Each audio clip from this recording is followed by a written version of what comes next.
Bonjour, ici Jean-Sébastien Tremblay. Voici votre vidéo-journal du 1er mai 2024.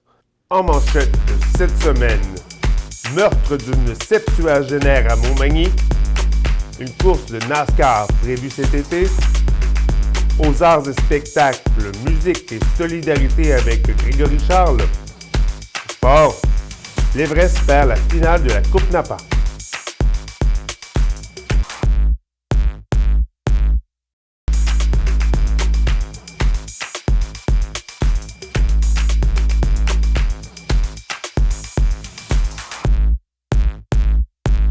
Pour débuter ce vidéo-journal, je m'entretiens avec Cathy Desjardins à propos d'un événement sordide qui s'est produit à Montmagny le 25 avril dernier. Cathy Desjardins, bonjour. Bonjour Jean-Sébastien. Oui, donc cette semaine, il s'est passé une tragédie à Montmagny. Oui, malheureusement, il est arrivé un événement très malheureux à Montmagny cette semaine. Un événement qui était d'abord classé comme étant de mort suspecte, mais qui est devenu un meurtre à mesure que la journée avançait. Dans le fond, ça s'est passé le 25 avril dernier, lorsque les policiers ont retrouvé une femme de 78 ans qui était décédée dans son domicile. À ce moment-là, on a classé ça comme étant une mort suspecte parce que la femme avait malheureusement des traces de violence sur elle. Donc, c'est ça, les policiers ont enquêté. Un peu plus tard dans la journée, il y a un suspect qui s'est rendu lui-même à la police, qui a confessé que c'était lui l'auteur du crime. Le nom de cet homme-là, c'est Éric Quentin. Plus tard, il a été accusé au palais de justice de Montmagny de meurtre au 2e degré, donc meurtre non prémédité. Donc, c'est ça, le nom de la victime a été révélé un petit peu plus tard. Il s'agit de Suzanne Fortin. C'était une femme de 78 ans qui habitait ici à Montmagny sur l'avenue Colin. Elle a d'ailleurs été retrouvée dans son domicile de l'avenue Colin. C'était une femme qui était très impliquée dans la communauté. Elle faisait beaucoup de bénévolat, surtout pour la FADOC, le club de personnes âgées. Donc, vraiment, il y a eu plein de bons commentaires là, sur cette femme-là qui sont sortis dans les derniers jours, là, de gens qui l'ont côtoyée toute sa vie. Donc, pour l'instant, on ne sait pas beaucoup d'informations. Malheureusement, l'enquête est toujours en cours, puis les procédures judiciaires aussi. Donc, pour l'instant, on a plus de questions que de réponses. Qu'est-ce qui s'est passé exactement? Pourquoi ça s'est passé? Parce que selon les informations qu'on dispose pour le moment, M. Quentin et Mme Fortin étaient simplement des voisins. En tout cas, la famille de Mme Fortin a révélé qu'ils ne savaient pas s'il y avait un lien entre eux. Ils pensent que non. Ils n'ont jamais entendu parler de M. Quentin avant son arrestation. Donc, c'est ça, malheureusement. On n'a pas beaucoup de réponses pour l'instant, mais on va continuer de suivre les procédures judiciaires. Parfait. Monsieur est toujours détenu, là, si je ne Oui, m'abuse. monsieur est toujours détenu jusqu'à la suite des procédures. Parfait. Et sur une note là, peut-être un peu moins dramatique, le NASCAR s'emmène à Montmagny cet été. Eh oui, on aura le droit pour la première fois de l'histoire de l'autodrome de Montmagny à la série NASCAR à Montmagny. Okay. Donc, c'est vraiment quelque chose que les propriétaires de l'autodrome négocient depuis déjà plusieurs années. Là, je me suis entretenue avec Mélanie Picard, là, qui est une des propriétaires avec son conjoint, l'autodrome de Montmagny. Donc, non seulement on aura le droit à la fin septembre, le 21 et 22 septembre, à la série NASCAR Canada, on va avoir le droit à la finale de la série NASCAR Canada. Plus enlevé encore. Oui, donc on parle vraiment là, des dernières courses de cette compétition-là là, qui fait le tour du Canada durant l'été. Là. Donc, on parle de la remise des trophées aussi. Il y a des pourparlers comme quoi est-ce qu'on voudrait organiser une grosse parade à Montmagny, mais c'est pas encore officiel, donc on espère quand même. Oui. Là, on va avoir le droit à 25 pilotes de NASCAR là, qui vont venir à Montmagny durant cette fin de semaine-là. Il va y avoir des courses, bien sûr, de stock car, c'est-à-dire les pilotes conduisent tous en même temps autour, là, puis c'est ça, c'est le premier qui arrive qui gagne. Donc, on l'espère. Tu vois que je suis pas une experte dans le domaine, malheureusement, mais dans le fond, là, c'est ça. Donc, on va avoir aussi plusieurs activités, là, comme la visite des puits, la rencontre des pilotes, signature d'autographes. Donc, on s'attend vraiment à une fin de semaine là, qui va bouger beaucoup. Les propriétaires de l'autodrome n'ont pas un objectif précis, là, mais on s'attend à attirer au moins 5000 personnes par jour. Donc, c'est bon pour l'économie. Oui, donc ça serait bon pour l'économie. On parle de beaucoup de gens qui suivent ces séries-là, là, qui viennent de l'extérieur. Donc, des bonnes retombées économiques là, pour les restaurateurs puis les hôteliers de la région. Donc, on attend ça avec impatience à la fin septembre à Montmagny. Bien, merci beaucoup, Cathy. Merci à toi, Jean-Sébastien.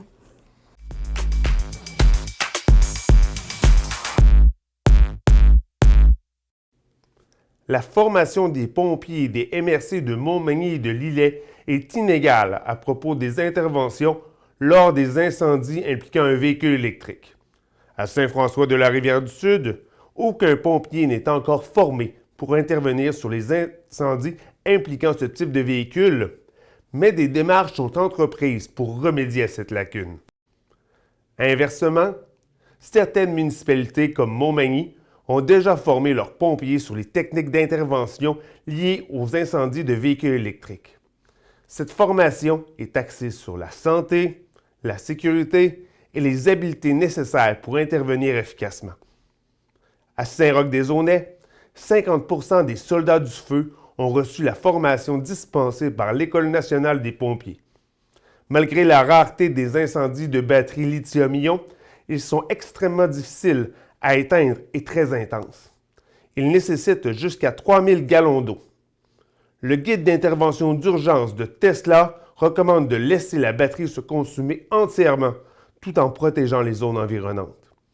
En dépit de ces défis, les ventes de véhicules électriques ont augmenté de 78% dans un an au Québec et le gouvernement souhaite que 1,6 million de véhicules électriques soient sur nos routes en 2030. Francine Chouinard, une figure bénévole de Saint-Perpétue, a été honorée lors du gala Prix Hommage Bénévolat Québec à l'Assemblée nationale. Avec plus de 50 ans d'engagement communautaire, elle considère le bénévolat comme une source d'enrichissement personnel autant que pour la société. Son action volontaire s'étend dans différents domaines tels que le sport, la culture et le social. Depuis 2013, elle s'est impliquée dans la transformation de l'église de Sainte-Perpétue en une médiathèque, favorisant ainsi la convergence entre culte et culture. Elle est toujours impliquée dans ce conseil d'administration. Pour elle, l'objectif est de favoriser l'inclusion sociale et de briser l'isolement à travers des activités intergénérationnelles. La récompense reçue lors du gala a été une journée de rêve pour Francine Chouinard, partagée avec d'autres lauréats bénévoles. Elle a été émue par la visite de l'Assemblée nationale et par la remise des prix. Malgré cet honneur, elle reste humble et envisage de continuer son engagement bénévole tant que sa santé leur permettra. La famille Grandisson apporte un souffle de renouveau au magasin Canadian Tire de Montmagny. Récemment acquise par Stéphanie et François, le couple est déterminé à gérer l'entreprise tout en intégrant ses valeurs familiales et communautaires. Avec une expérience de 2 décennies dans le commerce au détail, ils ont ainsi saisi l'opportunité de reprendre le magasin de la Côte-du-Sud après avoir dirigé celui de Lac-Mégantic. Ils sont enchantés par l'accueil chaleureux de leurs équipes et par la communauté magny-montoise. Ils ont investi plus de 100 000 $ pour moderniser le magasin, améliorant notamment l'atelier mécanique et le bâtiment principal. Leur objectif est de proposer une présentation épurée et un service client personnalisé. Ils rouvriront également le centre jardin cet été et proposent présentement une sélection de produits à prix réduit pour aider les consommateurs à faire face à l'inflation. Finalement, le couple a choisi d'installer sa famille à Montmagny pour y voir grandir ses enfants et devenir des membres actifs de la communauté. Aux arts et spectacles, le célèbre musicien Grégory Charles offrira un spectacle bénéfice à l'église de Lillet le 9 mai prochain, au profit de la fabrique Notre-Dame de Bon Secours. Il promet une présentation unique, adaptée au public présent, choisissant son répertoire le soir même.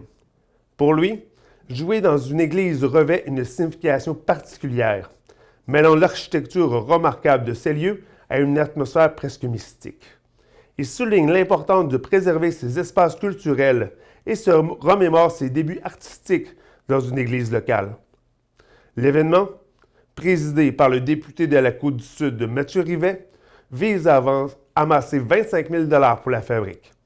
Les billets sont présentement en vente avec la possibilité d'acquérir un forfait VIP permettant de rencontrer M. Grégory Charles en personne.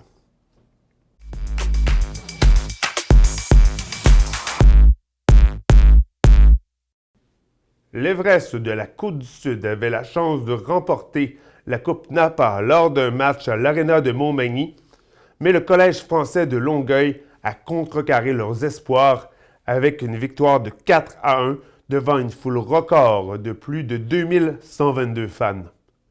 Malgré une pénalité écoulée en fin de première période, une rondelle perdue en zone offensive a permis à Longueuil de marquer un but crucial à la 18e minute.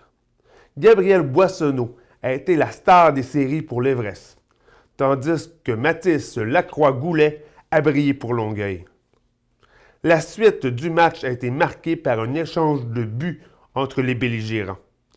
Malgré un but chanceux de Nicolas Lamontagne pour l'Everest, ils ont eu du mal à capitaliser sur les occasions présentées. Le Collège français a dominé les 2 premières périodes, mais marquant 2 buts sur des erreurs défensives de l'Everest. Malgré une performance décevante, le président Pierre Bouffard reste optimiste quant à l'avenir de l'équipe et il est reconnaissant pour une saison exceptionnelle.